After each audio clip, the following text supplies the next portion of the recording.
Shalom Bapak Ibu Saudara yang diberkati oleh Tuhan. Kembali lagi bersama saya Yosi dalam Katekismus Heidelberg yang ke-106 dengan bunyi pertanyaan, yaitu apakah di dalam perintah yang ke-6 hanya berbicara tentang pembunuhan? Saya ulangi sekali lagi, apakah di dalam perintah yang ke-6 hanya berbicara tentang pembunuhan? Nah, Bapak Ibu Saudara yang diberkati oleh Tuhan, Bapak Ibu Saudara yang diberkati oleh Tuhan, mungkin ada yang sudah melihat dalam katekisme atau pertanyaan ke-105, di sana berbicara tentang perintah yang ke-6. Jadi perintah yang ke-6 sudah dikatakan bahwa jangan membunuh, yaitu berbicara bahwa melarang seseorang untuk mengambil nyawa seseorang seperti sesama manusia atau orang-orang percaya Bapak Ibu Saudara yang diberkati oleh Tuhan. Nah, melalui katekisme atau pertanyaan ke-106 ini, di sini dikatakan bahwa Allah mau mengajari kita bahwa Ia membenci akar dari pembunuhan tersebut. Yang artinya bahwa pembunuhan tersebut bukan hanya mengambil nyawa seseorang, tetapi di situ ada beberapa contoh yang sudah saya tulis atau akan kita pelajari pada sore hari ini. Hal yang pertama yaitu berbicara tentang iri hati Bapak Ibu Saudara yang diberkati oleh Tuhan. Nah, kata iri hati sudah katakan bahwa iri dengan keberuntungan atau keberhasilan orang lain. Atau mungkin kita melihat sesama kita, mungkin ada orang lain yang memiliki sesuatu yang tidak kita punya. Atau mungkin seseorang yang dalam usaha pekerjaan mungkin dia sukses dan sebagainya, hidupnya baik-baik saja dan sebagainya, kita iri dengan keberuntungan atau keberhasilan orang lain.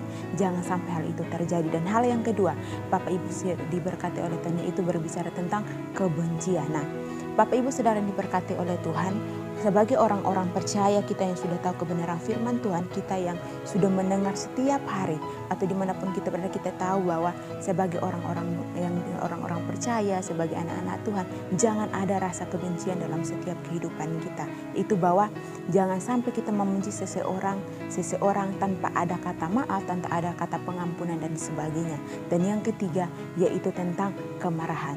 Nah, Bapak Ibu Saudara yang diberkati oleh Tuhan, kata marah akan muncul saat kita tidak diperlakukan dengan baik, saat kita tidak tadi saya katakan bahwa saat amarah itu akan muncul saat kita tidak diperlakukan dengan baik, atau saat kita tidak orang lain melakukan sesuatu yang mungkin menyakiti hati kita, atau mungkin berbicara tentang apapun itu yang tidak kita sukai dan sebagainya.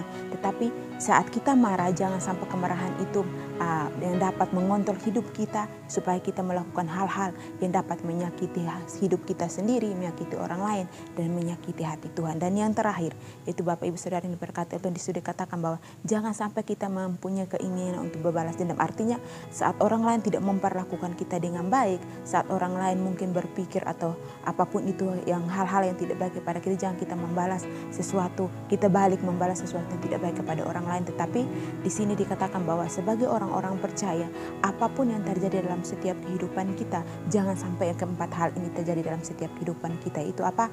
Iri hati. Saat kita melihat ada orang lain yang memiliki sesuatu yang melebihi kita dan sebagainya, kita harus bersyukur, saling memberi semangat, saling mendoakan satu dengan yang lainnya. Dan yang kedua, yaitu bahwa sebagai orang-orang percaya, jangan sampai ada rasa benci, rasa akar pahit dalam setiap kehidupan kita, menyimpan akar pahit dalam setiap kehidupan kita, tetapi harus ada pengampunan, kita harus mengasihi, saling memaafkan dalam setiap kehidupan kita. Dan yang ketiga itu bahwa saat kita marah, jangan sampai kemarahan itu terus mengontrol hidup kita, tetapi kita harus mengontrol hidup kita supaya jangan sampai kita memiliki sesuatu yang jahat, atau kita sampai memiliki keinginan untuk melakukan sesuatu yang tidak menyenangkan hati Tuhan. Karena jika ada keempat hal ini dalam setiap kehidupan kita, itu iri hati, membenci, marah, membalas sesuatu yang tidak baik kepada orang lain, itu akan membawa akibat yang tidak baik dalam setiap kehidupan kita. Itu bahwa akan mengalami sakit penyakit, tidak ada sukacita, kita tidak mengasihi satu dengan yang lainnya dan sebagainya. Bapak Ibu Saudara diberkati oleh Tuhan. Jadi yang dimaksud di sini itu bahwa